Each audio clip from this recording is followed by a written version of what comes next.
I'm Rachel Edidin. And I'm Miles Stokes. And we are the hosts of Rachel and Miles Explain the X-Men, a weekly podcast where we walk listeners through the ins, outs, and retcons of our favorite superhero soap opera. We're also the co-hosts of Rachel and Miles Review the X-Men. Which you're watching right now. Where we talk about the X books that come out each week and tell you what we think of them. Now, this week we've got a mercifully light batch. We've actually only got 3 books, including the event comic Axis. You want to go ahead and jump in? First up, as usual, we have Axis, the great big event that's going on right now, so yay for that. Yay. This time it's number 5, which is Chapter 2 of Part 2, which is called Inversion, just to keep things simple. Rick Remender is still writing this one. This time around we have Terry and Rachel Dodson on art, and Laura Martin and Matt Milla on colors. So I think this one's a step up from last time. That's not difficult, to be fair. Yeah, most things would have been a step up from last time. But it's more fun. For me, part of that is that Spider-Man's the focal character for a lot of it, and if you can write Spider-Man well, if you can make him sort of quippy and entertaining and charming, which Remender does here, then you've already taken care of a lot of the problems your book would have. That's part of the trouble I have with it, though. I mean, Spider-Man is good, and there's good stuff in it, but what's good seems entirely irrelevant and incidental to the actual event that's going on. I'd rather get that in, a good Spider-Man book. That's entirely reasonable. But anyway, it's there's a little bit more for X-Men fans this time, which is to say the people watching these videos about X-Men.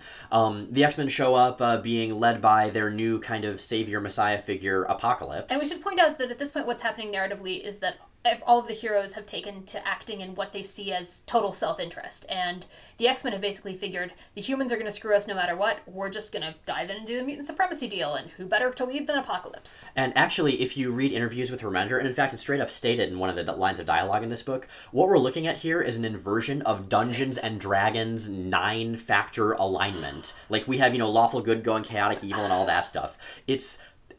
I really appreciate how nerdy this is, as someone who appreciates things that are nerdy. Is it a good idea for a story? Probably not, but still, entertaining. Okay, I'll buy that. So the X-Men, who are normally chaotic good, are now lawful evil. Yeah, and the Avengers, who are normally lawful good, they're now chaotic evil. They're acting entirely in self-interest, individual self-interest, not group self-interest. And as before, as in the previous issue, the book remains profoundly unsubtle about all of this. It's kind of over the top in that regard. But again, summer event, like a big Michael Bay movie, it can be fun as long as you turn your brain off a little, or maybe not. Wait, didn't D&D actually change their alignment system, though, with the previous edition? That was in 4th edition. The original... So it's back in 5th? Oh, yes, it absolutely is. Okay. I'm sorry, I just needed to straighten that out. Anyway. These things are important. Second, we have our other event tie-in this week. That is the Logan Legacy number 4. It's written by Marguerite Bennett. It is drawn and colored by Juan Do. And, man, it has me saying something that I never in my life expected to say, which is, I would love to see this spin into a Lady Deathstrike solo series. Yeah, I kind of feel the same way. Lady Deathstrike was never really a character that grabbed me, which is good, because she's very sharp. Yeah, she's immensely compelling. The book, it's there are themes. There are themes happening, Rachel. There are themes happening, there's narrative happening, and I think this is doing what an ideal one-off does, which is taking a character who maybe doesn't have the chops or doesn't have the history and definitely doesn't have the depth of portrayal to really support a solo on their own, and making an incredibly strong case for them as a point of view character. Lady Deathstrike is a character who's always kind of been a Wolverine knockoff villain. She ran around, I think, with the Reavers for a while. She's never been all that interesting. This issue, which is actually from her perspective and gets in her head and sort of looks at her reacting in the aftermath of Logan's death, is fantastic. Bennett's writing is just amazing. Her pacing is beautiful. Juan Do's art is not only really beautiful, but also just a terrific match for the story and the writing. Totally, yeah. And yeah, I want to see more of this. Well, and actually, you get to. We all get to. Yay! Because after the Logan Legacy ends, it looks like there's going to be a weekly series, yes, weekly, called The Wolverines, written by, I think, Charles Soule, who's been doing Wolverine. And it's going to star basically the characters from this, and I think one or more characters from the Weapon X project spin-off as well. So we don't actually get more of this, because what I really want is Bennett and Do doing this. Not more of that, unfortunately, but I'm hoping if this book gets enough acclaim, maybe we'll see more of them in the mainstream X universe. That would be rad. That, I think, would be ideal. So much of what makes this story work is the creators' voices. I mean, it's possible that Soule could spin something out of this, either with Do or another writer, but I think it would really be a shame not to see Bennett continue on with this character, because she's doing an unbelievably good job. So, number 3 of 3, we have Nightcrawler number 8. This is written by Chris Claremont once again, art by Todd Nauck, and colors by Rochelle Rosenberg. And this is definitely a comic book. I can absolutely say that. You know, it's alright, it's fine. It's you know, if you like Nightcrawler, it's nice seeing him do things, but it's just not memorable. You know, there's a plot, and the Crimson Pirates are back, who are also not memorable. I actually thought they first appeared in this arc, and no, they appeared before, and I just forgot about them. Yeah, they were from Claremont's run on Uncanny in like the early aughts, right? Yeah, one of the parts that people don't really think about too much. And, you know, Nightcrawler's being all swashbuckly, so that's good, and we see some neat stuff at the Jean Grey School, and everything's very colorful, and... Colorful is kind of all it is. It's very pretty. It's got all of the trappings of what should be a Nightcrawler story we like, but it kind of feels like it doesn't quite have the heart behind it. Yeah, I mean, I don't know if filler's exactly the right word, because, again, it's an enjoyable book. I read it, and I said, huh. But that's really about all there was to it. I mean, the series has definitely shown it can be strong. Claremont's writing in 2014 can absolutely be strong. But this issue is an example of it not being particularly. Yeah, we want to see more from this. It should be better, it could be better, and it's really frustrating that it's not. So that's all 3 X books, or all 2 X books and Axis this week. And, you know, given that it's a light week, I actually want to take a second and talk about a 4th Marvel book that came out this week. It's not an X book, but it guest stars one of our very favorite X-Men supporting characters. This is Captain Marvel number 9, featuring intergalactic rock star and thief Lila Cheney. Yeah, we haven't quite gotten to Lila in our podcast, but we're going to be getting to her very soon. So good. I think we mentioned loving her, because someone asked who our favorite New Mutant supporting characters were, and she's totally mine. Oh, yeah, yeah. We're going to talk forever about her in the show. Entire episodes. In her first appearance, she steals Earth and tries to fence it, so basically she's perfect. Yeah.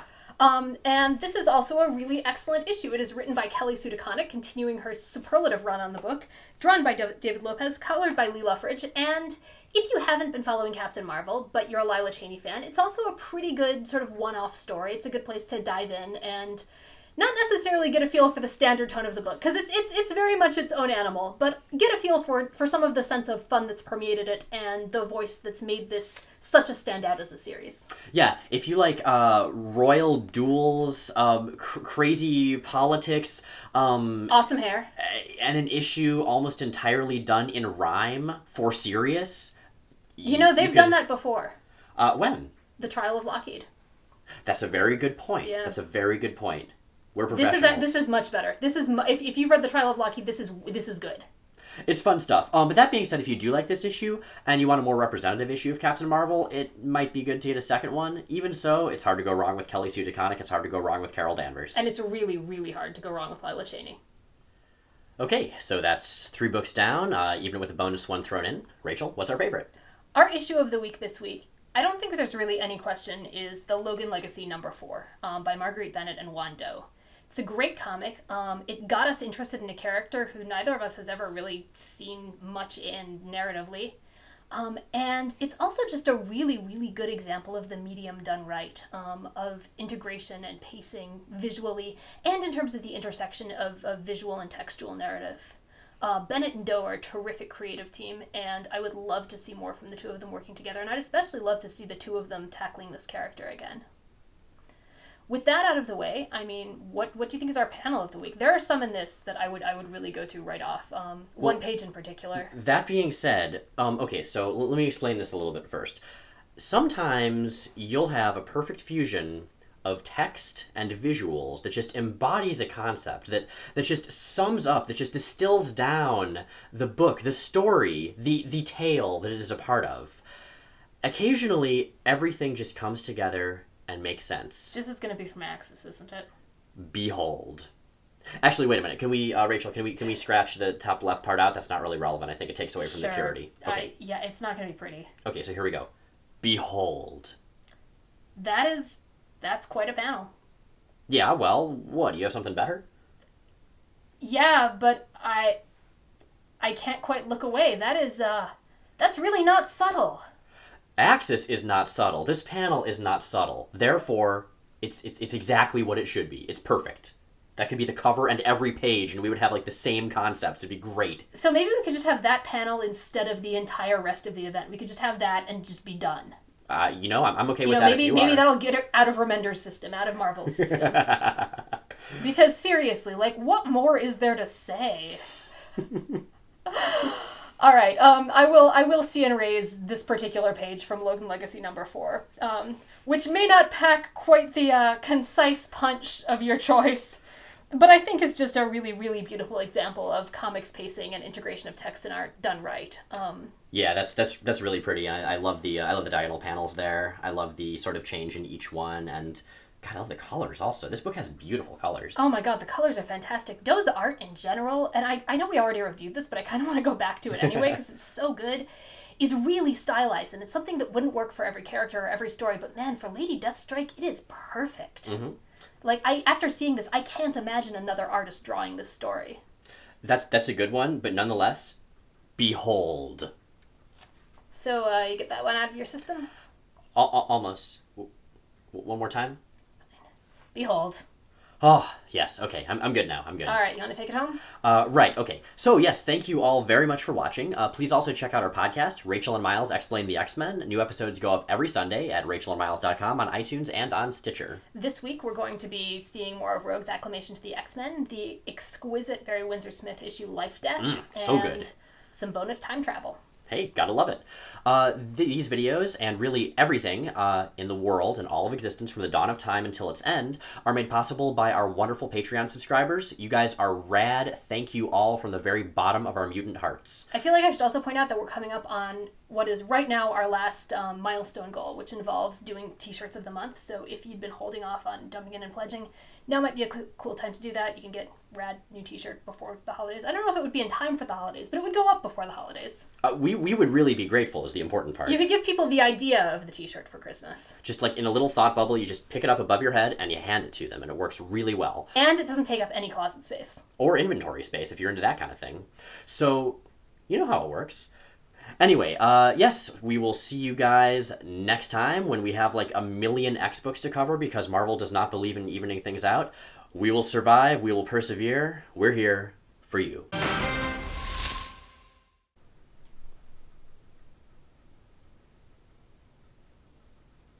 So you think they actually timed this to come out the week after the midterm elections? Yeah, that would make sense.